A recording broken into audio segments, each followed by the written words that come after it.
Want to uncover the secret to being more grounded in Jesus and having unshakable faith?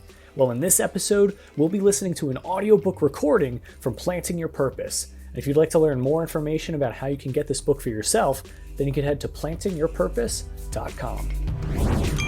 You've got a dream to glorify God and make your mark on the world. Maybe you want to grow a business, start a ministry, or become a better servant leader. Whichever level in life you want to hit, I believe that God's calling all of us towards something greater than where we are now. So join me as I document my journey to learn how to grow an online ministry in ways that are effective, biblical, and aren't stuffed with complicated religious or business mumbo-jumbo.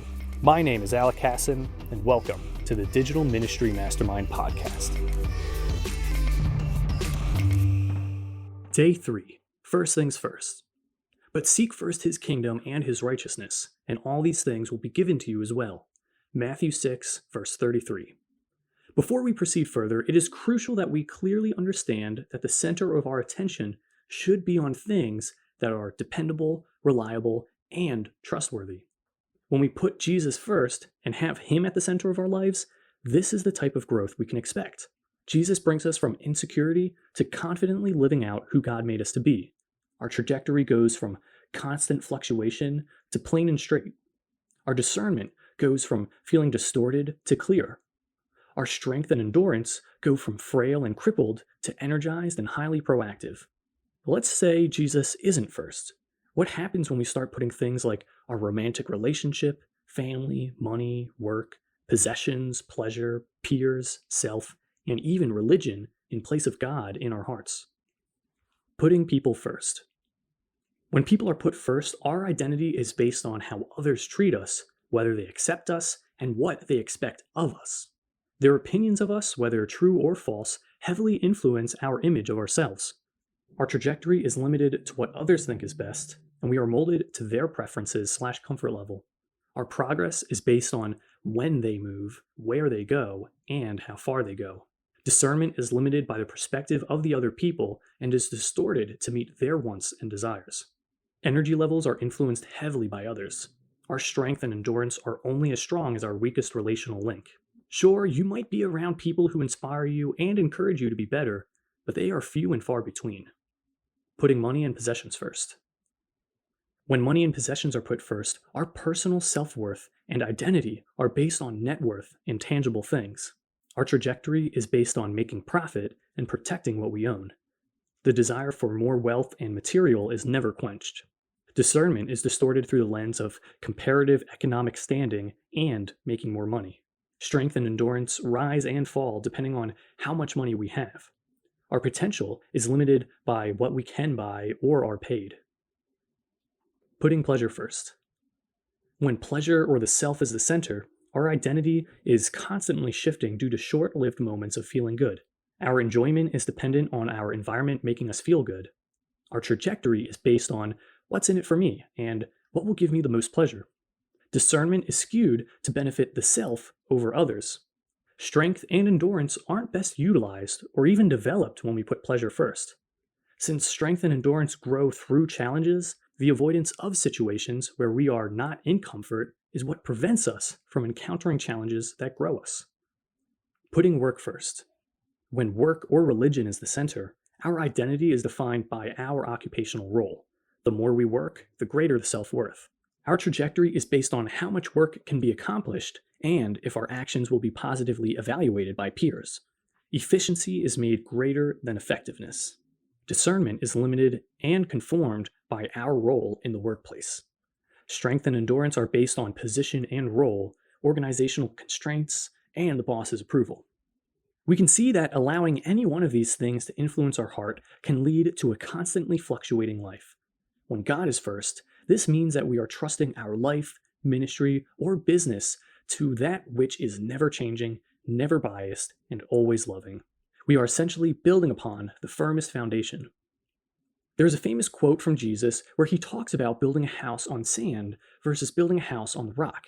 Matthew 7, verse 24 to 27. The popular lesson people learn is that building a life on what Jesus teaches is like building a house on a rock. It's firm, solid, and won't shift or fall apart during the storms in life. Building on rock is very difficult and extremely time-consuming. Rock, obviously, is very hard and solid, which means Digging through it can feel downright impossible. In order to build a house, you need support beams that go several feet underground, and it isn't easy when the ground is literal rock. Plus, constructing a house's foundation takes up about 50% of the entire time that is spent building a house. Yet, the house's foundation determines 100% of the longevity of that house. So if you have a solid foundation set, you have a long-lasting home that seems nearly impossible to knock down. But many don't want to put the time or energy into digging through that rock. They would rather dig into sand, which is quick and easy. You dig a couple holes, insert a few support beams, and then you are practically halfway done building the house. But you know the story. That house won't last. In the short term, it might be easier to make decisions in favor of what will make you look good in front of others, or choose an option that might make you a lot of money. But as we established earlier, these things are constantly fluctuating and won't lead to fulfillment or purpose. But there's also another valuable lesson that many will not see in the story of building a house on the rock. Many scholars believe that in Jesus' story, he's talking about not building a home in a wadi. Now, wadis are deep ravines with high cliff faces that are found in the desert. They are created by water rushing through these ravines, which creates these channels for the water to flow through. Now, you might be thinking that since it's a desert, there isn't a lot of water in those wadis, and most of the time during the year you would be correct, but not during a rainy season. When it rains, these wadis are overflowing with rushing floods of water. In fact, the number one cause of death in the desert isn't dehydration or heat exhaustion. Ironically, it's drowning. The reason why is people will be in these wadis when there is rain, and then an unexpected flash flood will occur, taking out anything and anyone in them. Go on YouTube and look up flash floods in Wadi Perez. At around the 3-minute and 20-second mark in the video, you will see a torrent of rainwater rushing into a wadi. You can even look up Wadi flash flood and just watch all the videos that come up. These videos make it easy to imagine how devastating it would be to build a house in a wadi while rainwater is crashing through. And if you would like to hear more about desert imagery in the Bible, I recommend looking up the Bema podcast and listening to episode 29, Images of the Desert, Wadi and En-Gedi. You see, Jesus isn't only talking about the structural integrity of rock versus sand, he is also referring to the wise and safe placement of where one's home is built. If you have a vision and mission that is based on values which are derived from Jesus' teachings, then your actions and impact will endure the test of time. Sure, it might not be easy, just how building a house on rock isn't easy, but it will last, and it will be worth all the time and energy that is invested, unlike the house that is built on sand, which is positioned in dangerous territory. What you are doing right now is preparing to build on rock.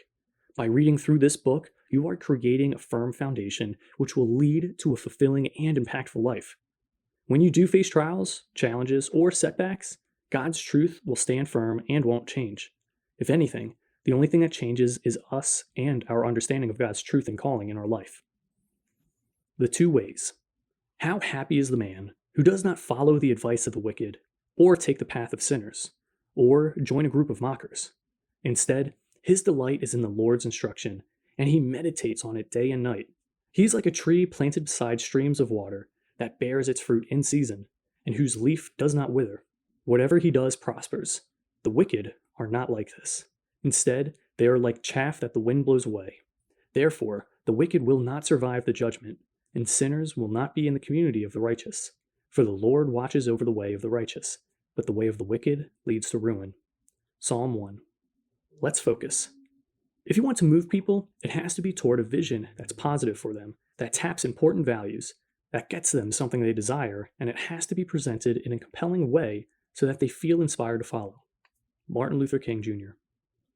Every day there is a need for us to make the decision to see the world through Christ and to become like Christ in our everyday thoughts and contributions. When we have a vision, we can start making progress. It gives us a place to set our sights and helps us know where to be and what direction brings us there. Unfortunately, every day we are also bombarded by messages and notifications that can distract us from the vision God wants us to see. Just how a magnet can change the direction of where a compass is pointing, outside influences can point our hearts in the wrong direction. When we lack awareness of what's influencing our deeper motives, it's like building a tower on an unlevel foundation. The higher up the tower goes, the easier it is to see that it's crooked and the more prone it is to collapse. Similarly, the more authority and power we gain, the more apparent any crookedness becomes. If we aren't self-aware, don't see our purpose, and are driven by the wrong values, then we will inevitably collapse. When the Israelites were in the desert, they reverted to the values of Egypt. They forgot the dissatisfaction that came from being in Egypt and lost sight of the purpose God had for them. When the demands of life exceeded their own willpower, they leaned toward doing what was familiar and easy as opposed to doing what was best. Without vision, they made decisions based on their feelings, moods, and false thoughts. Although the Israelites were brought out of Egypt, Egypt was not brought out of the Israelites.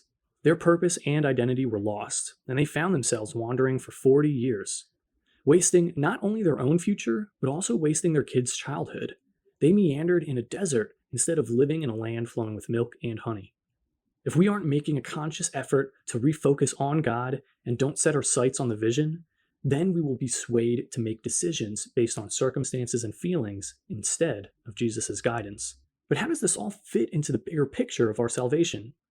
When we start to recognize our thoughts and desires are not always good, we can allow Scripture to determine what we should value most. This method of self-discovery could be used in the process of sanctification as well. By paying attention to where we normally get our values, whether from our family of origin, broader culture, and so on, we might find that these values need to be investigated and often sanctified. A vision that is built with the values that Jesus taught creates the framework by which we can filter our decisions. This is useful not only on a personal level, but on an organizational and even a familial level as well. When problems, crises, or even seemingly good opportunities come up, the right values can remind us of the things that matter most. It provides us direction for how to solve problems and discernment for how we should invest our time and energy. Aligning our values, passions, thoughts, talents, and desires with Jesus will create a more enjoyable and fulfilling life. But the goal isn't merely to have a fun time. The goal is to be more fulfilled, which comes from being more like Christ. Are you a Christian leader looking to develop the skills needed to maximize the fruitfulness in your daily walk with Christ? Do you want to overcome the burden of not living life to the fullest and fully step into your God-given calling? If you do, then you should get a copy of my book, Planting Your Purpose, a 20-day guide to discover God's calling. It's not just another devotional book. Planting Your Purpose is your 20-day guide that will provide you with the strategies, tools, and insights to turn things around immediately. You will learn how to avoid the top 5 mistakes Christians make when pursuing their calling in life. You'll develop more joy in your walk with Jesus and unlock the secrets to mastering integrity. And by the end of 20 days, not only will you know your calling, but you'll have an even greater sense of fulfillment and confidence in your life. Everywhere, Christians are raving about this amazing new guide to discover their God-given calling. Get your copy by clicking the link in the show notes or by going to plantingyourpurpose.com. That's plantingyourpurpose.com.